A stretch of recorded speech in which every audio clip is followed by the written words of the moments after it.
नमस्कार, न्यूज़ ब्रिजेश जयपुर में आप सभी दर्शकों का हार्दिक स्वागत है एक नई खबर के साथ।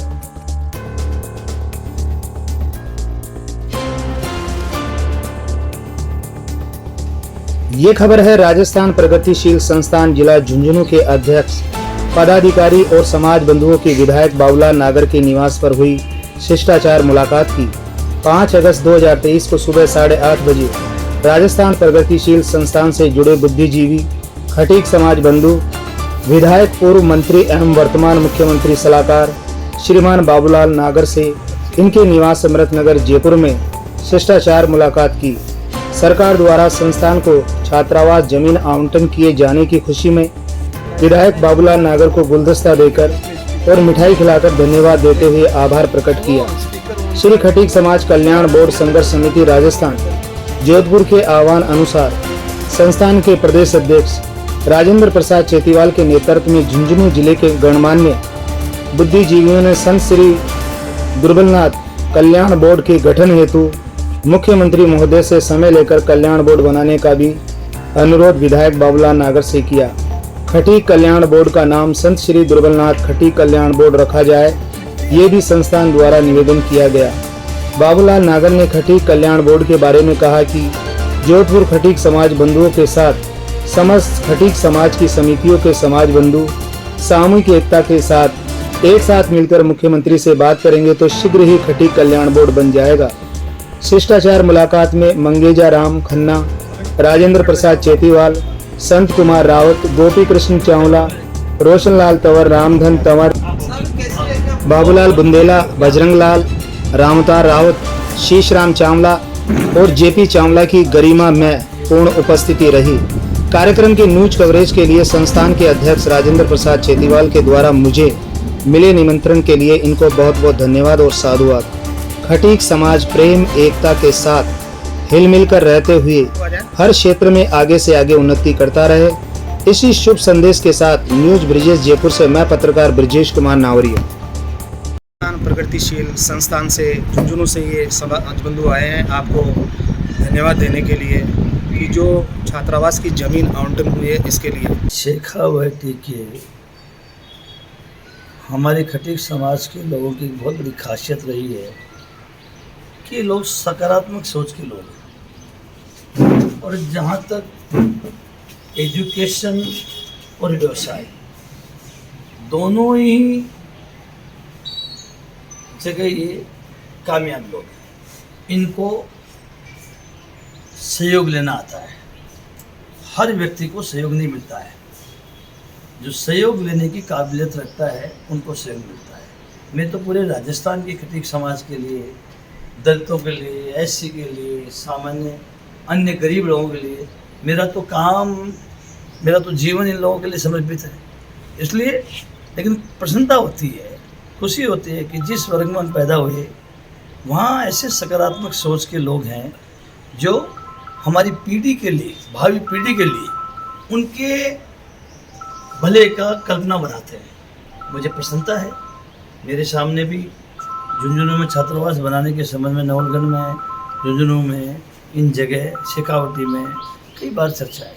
मैंने भी कई बार मुख्यमंत्री को भी लिखा है, वहाँ के कलेक्टर वगैरह से भी बात करी है, वहाँ के विधायक जो मिनिस्टर हैं उनसे भी मैंने, आज की सरकार में मिनिस्टर हैं उनसे भी मैंने बात की है। लेकिन ये सब जो श्रेय जाता है इन नौजवान झुंझुनू के जुझारू इस संस्था के साथियों को जाता है। क्योंकि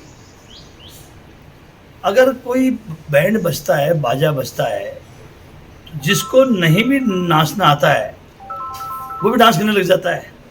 तो इनकी रुचि, इनकी कर्मठता, इनका समर्पण, इनकी निष्ठा, उसकी वजह से ये लोग, इनका सकारात्मक सोच और मकसद, जब मकसद अच्छा है, जिसकी नीति और नीयत ठीक रहती है, उसके साथ हमेशा भगवान का आशीर्वाद रहता है। तो इनका सोच सकारात्मक, मकसद अच्छा, इनको निश्चित रूप से कामयाबी मिलेगी। मैं तो अपील करना चाहता हूँ शेखावटी के लोगों से, अपील करना चाहता हूँ झुंझुनू के लोगों से। आज इन्होंने छात्रावास की भूमि का आवंटन करने में लोग सफल हुए हैं, लेकिन केवल भूमि आवंटन करने से ही छात्रावास नहीं बनता है।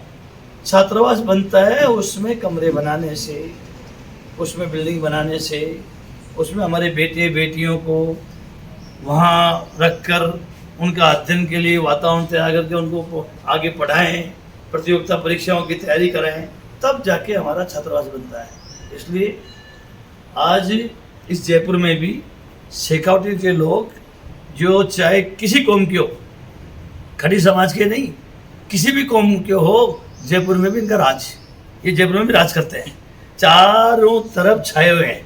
इसलिए मैं इनसे यही कहूँगा कि आपका तो एक उद्देश्य से शुरू हुआ है, आपकी कामयाबी इस बात पर निर्भर करती है कि कितनी जल्दी आप छात्रावास खड़ा करते हैं। जयपुर में भी हमारी बेटियों के लिए छात्रावास का काम चालू कर रखा है। पहले हमारे बच्चों के लिए छात्रावास बनाया था, वो छात्रावास उस दौरान ज़्यादा सफल नहीं हो पाया, बच्चों को ज़्यादा जोड़ नहीं पाए, समाज के खटीक समाज के लोगों की भावना को उसमें जोड़ नहीं पाए, जिसके कारण कई वर्षों तक आखिरी 22, 23, 24 बच्चे वहाँ अध्ययन करते रहे। अभी कुछ मुश्किल से 2, 4, 6 महीने, 8 महीने में मुझे प्रसन्नता होती है जब मैं सुनता हूँ कि वहाँ बेहतर बच्चे पढ़ रहे हैं। और साथ साथ ही जिस दिन हमने शिलान्यास किया बच्चियों के छात्रावास का, तो मुझे जानकारी मिलकर ही अपार हर्ष है कि बालिका छात्रावास का काम भी चालू हो गया है। मैं तो अपील करना चाहता हूँ इन सब बिजनेस व्यापारियों को, शेखावटी के धंधा सेठों को, हमारे समाज के समाज सुधारकों को, अरे भाई राजस्थान की राजधानी है जयपुर, आपकी बेटियों के लिए जयपुर में छात्रावास होना पूरे राज्य के खटीक समाज के लिए गरिमा का विषय है। इसलिए सारे लोग जुटो और जयपुर में हमारी बच्चियों का छात्रावास का जो काम चालू कर रखा है, वर्तमान में जो लोग टीम काम कर रही है, इस छात्रावास को बनाओ और फिर कभी अवसर आए प्रयास करो कि बालिका छात्रावास के लिए अलग भूमि आवंटन हो जाए, तो फिर हम अलग और बालिका छात्रावास के लिए भूमि बना दें। और कोई हमारी बच्चियों इतनी ज़्यादा जागृत हो जाए कि ऐसा हो जाए कि पूरे छात्रावास को बालिका बनाना पड़ जाए। अगर हमारे 100-150 बच्चे आ जाए तो फिर हमें बच्चों को और कहीं देखना पड़ेगा। इसलिए मैं तो ये चाहता हूँ जब बेटियाँ पढ़ेंगी, बेटियाँ आगे आएंगी, तो मैं समझता हूँ सही रूप में हमारा समाज आगे बढ़ेगा। राजनीति में, सामाजिक समाज सेवा में तरह तरह के लोग, आज प्रश्न चिन्ह लग गया है समाज सेवक और राजनीतिक लोगों पर। कई वर्षों से विधायक बन जाते हैं, मिनिस्टर बन जाते हैं, क्या वो इस स्थिति में हैं कि हमने पूरे राज्य में इस कौम में पैदा हुए हैं, तो इस कौम के फलानी जगह हमने ये इस काम में हमारी भागीदारी निभाई है, इस काम में हमारी ये भागीदारी हुई है, हमने अमुक छात्रावास सरकार से आवंटन कराया है, तो जब देखोगे ना तो जमीन खिसक जाएगी। केवल भारत माता की जय बोलने से काम नहीं चलेगा। भारत माता की जय कामयाब तब होगी जब भारत माता के सारे सपूत आगे बढ़ेंगे, सामंजस्य रहेंगे, उन्नति करेंगे, तरक्की करेंगे, तब असली भारत माता की जय होगी, जब समर्पण होंगे। केवल समाज सेवा में, राजनीति में काम करने वाले लोग, अरे खुला मैदान है, अरे मैदान में आओ ना, चुनाव लड़ो ना, आप किसी भी राजनीतिक पार्टी चुनाव लड़ते तो लड़ो ना, और आप उसमें कामयाब हो। आपको समाज में राजनीति नहीं डालनी चाहिए, समाज में पॉलिटिकली पार्टियों का पुट नहीं डालना चाहिए। समाज में कोई बड़ा नहीं है, कोई छोटा नहीं है। और मैं तो इन संस्था वालों को भी कहता हूँ, जब मैं प्रोग्राम में जाता हूँ, यार जोरा मर्दी तुम लोग मंत्री, MLA, फलाना, IAS अफसर, डीका अफसर, तुम इनको माला बनाते हो, आगे बैठाते हो, सभा बनाते हो, इनका क्या योगदान है? उसको बिठाओ जिसका योगदान है। एक गांव का बेचारा गरीब आदमी भी है, एक किसी सरकारी दफ्तर में एक पियोन है, उस डिपार्टमेंट में किसी समाज के आदमी का काम पड़ गया, अगला अफसर पर्ची ले लेके मिल रहा है, हमारा वो चतुर्श्रेणी कर्मचारी हमारी पर्ची को ऊंचा सा कर दे और जल्दी मिला दे, तो ये भी उस चपरासी का भी योगदान हो गया, हमारे लिए योगदान हो गया।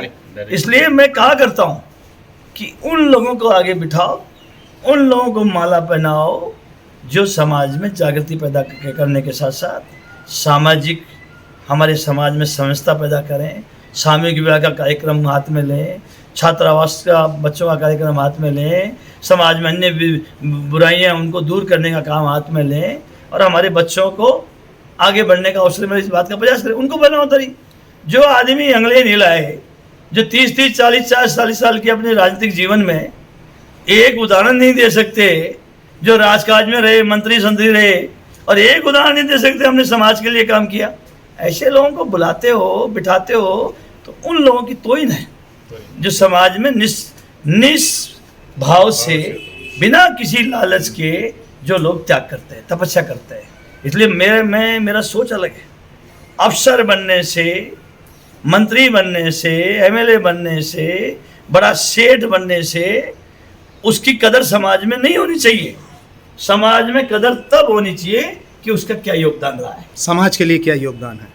नागर साहब, विभिन्न संस्थाओं के माध्यम से खटीक कल्याण बोर्ड की मांग की गई है। ऐसे में जो विभिन्न संस्था के माध्यम से जो लोग अलग अलग जाकर खटीक कल्याण बोर्ड की बात कर रहे हैं, ऐसे में उनको क्या संदेश देना चाहते हैं? देखिए, खटीक समाज के लोग समझदार भी हैं, लेकिन हमारे समाज के लोगों में पद, अपना नाम ऊंचा हो, ऐसे कंगारू बहुत ज़्यादा है। ऐसे लोग समझ और समझौते को बिगाड़ देते हैं।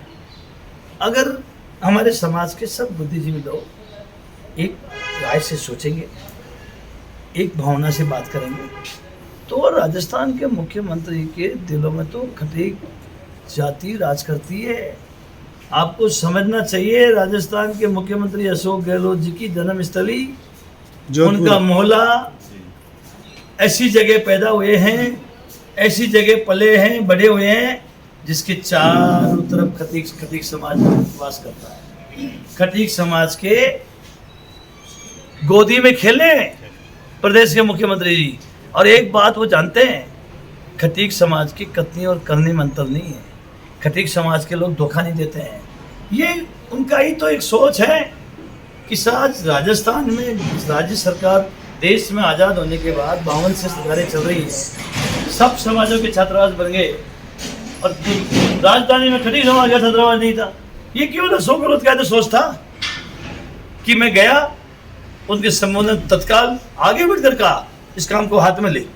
यार, मैं चाहता हूँ मेरे खटीक समाज के लोगों को एक अच्छा वातावरण मिले, एजुकेशन यहाँ कराया, कोटा में गर्ल्स कराया, उदयपुर में छात्रावास कराया, जहाँ जैन समाज का छात्रावास। आइए, कन्या जगह जहाँ जहाँ मौका बैठता है, अब झुंझुनू के लोग प्रयास कर रहे हैं, यहाँ भी उन्होंने पॉजिटिव भाव रखा। तो मुख्यमंत्री तो वैसे ही खटीकों से लगाव रखते हैं, हर गरीब आदमी से प्रदेश के मुख्यमंत्री लगाव रखते हैं। इसीलिए तो लोग उनको गरीबों का मसीहा कहते हैं। बहुत गलत ख्याल है, लोग उनको जो पार्टी से आंकलन करते हैं कि अशोक गहलोत फलानी पार्टी का नेता है या फलानी पार्टी की सरकार है, उसका मुख्यमंत्री है। अरे, वो गरीबों का मसीहा है, 36 कौम का नेता है। आपको एक ही तो मालिक कितने हैं? एक विधायक है राजस्थान में, और राजस्थान के तीसरी बार मुख्यमंत्री हैं, और लोग यूं कह रहे हैं चौथी बार अशोक गहलोत सरकार, चौथी बार। ये कैसे करें? अपने आप उनके मन से निकल रही है, क्योंकि वो 36 कौम के मुख्यमंत्री के द्वारा गरीबों के लिए बहुत अच्छी अच्छी कल्याणकारी योजनाएं हो रही है, जैसा कि अभी 10 योजनाओं का पंजीकरण भी हो रहा है। नागर साहब, मैं तो आपसे ये जानना चाहूँगी, खटीक कल्याण बोर्ड को लेकर आप क्या कहना चाहेंगे? कब तक ये बन जाएगा? इसके लिए क्या प्रयास रहते हैं? किस तरीके से हम प्रयास करें जिससे हमारे समाज में जगाने का और जागृति पैदा करने का काम कर रहे हैं।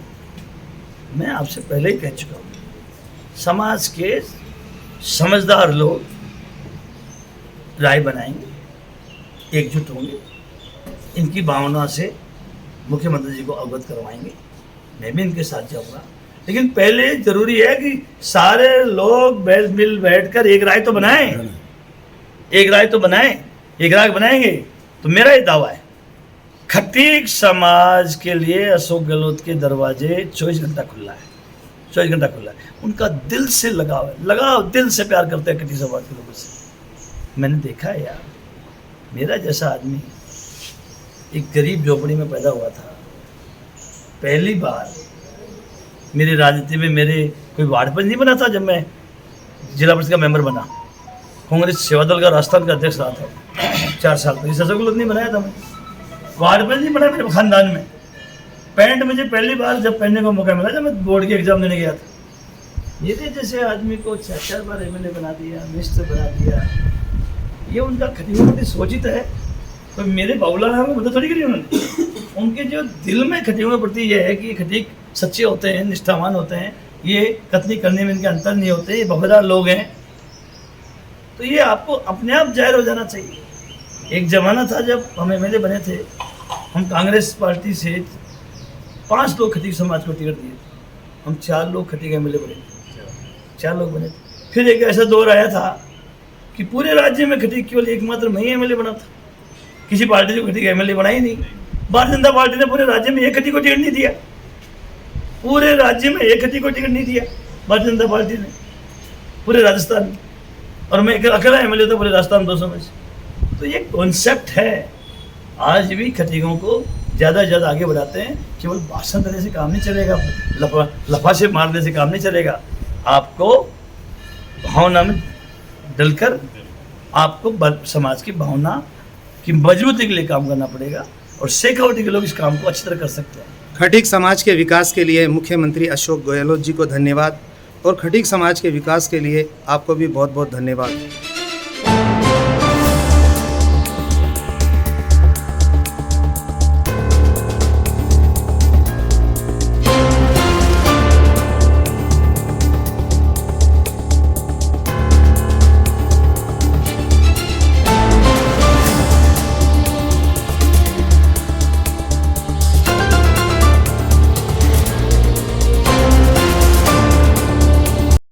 पत्रकार महोदय, सबसे पहले मैं आपका साधुवाद ज्ञापित करता हूं। साथ ही साथ मेरे अपने समाज के और विशेष तौर से राजस्थान प्रगतिशील संस्थान जिला झुंझुनू के जो बुद्धिजीवी आज हमारे बीच उपस्थित है, मैं उन्हीं सभी लोगों के साथ में आज आपके समक्ष मुखातिब हो रहा हूं।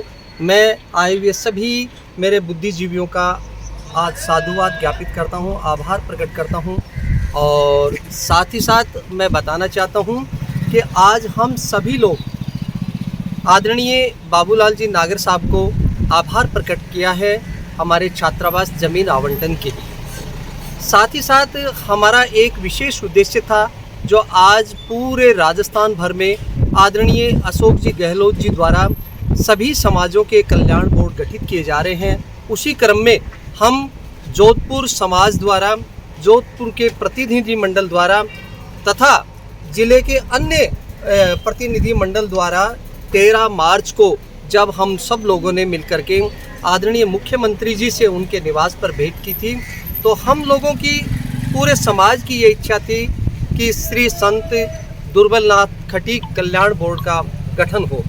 आज उसी सिलसिले में भी हम आदरणीय बाबूलाल जी नागर साहब से भेंट की है और उनसे आभार प्रकट करते हुए यही निवेदन किया है कि सर, आपकी महती भूमिका इतिहास में एक बड़ा नाम साबित करेगी। आप जल्द से जल्द खटीक समाज के लिए एक ये विशेष तोहफा दीजिए श्री संत दुर्बलनाथ खटीक कल्याण बोर्ड के रूप में। राजस्थान प्रगतिशील संस्थान के अध्यक्ष श्रीमान राजेंद्र जी चेतीवाल, आप और आपकी पूरी संस्था को मेरी तरफ से धन्यवाद और साधुवाद। जो आप कह रहे हैं कि कभी भविष्य के अंदर खटीक समाज का अगर कल्याण बोर्ड बने तो संत श्री दुर्बलनाथ जी के नाम से बने। बहुत बहुत धन्यवाद, बहुत बहुत साधुवाद। जैसा कि बाबूलाल नागर साहब ने कहा कि मुख्यमंत्री से समय लेकर जो विभिन्न संस्थाएं हमारे खटीक समाज में बनी हुई है, जो अलग अलग से ज्ञापन दे रही है, सब एक साथ होकर अगर ज्ञापन देंगे तो बहुत जल्दी खटीक समाज का कल्याण बोर्ड श्री दुर्बलनाथ जी के नाम से बन जाएगा। खटीक समाज हमेशा तरक्की करता रहे, खटीक समाज के सभी लोग आपस में हिल मिल के एकता के साथ रहे। इन्हीं सब बातों के साथ न्यूज़ ब्रिजेश जयपुर से मैं पत्रकार ब्रिजेश कुमार नावरिया।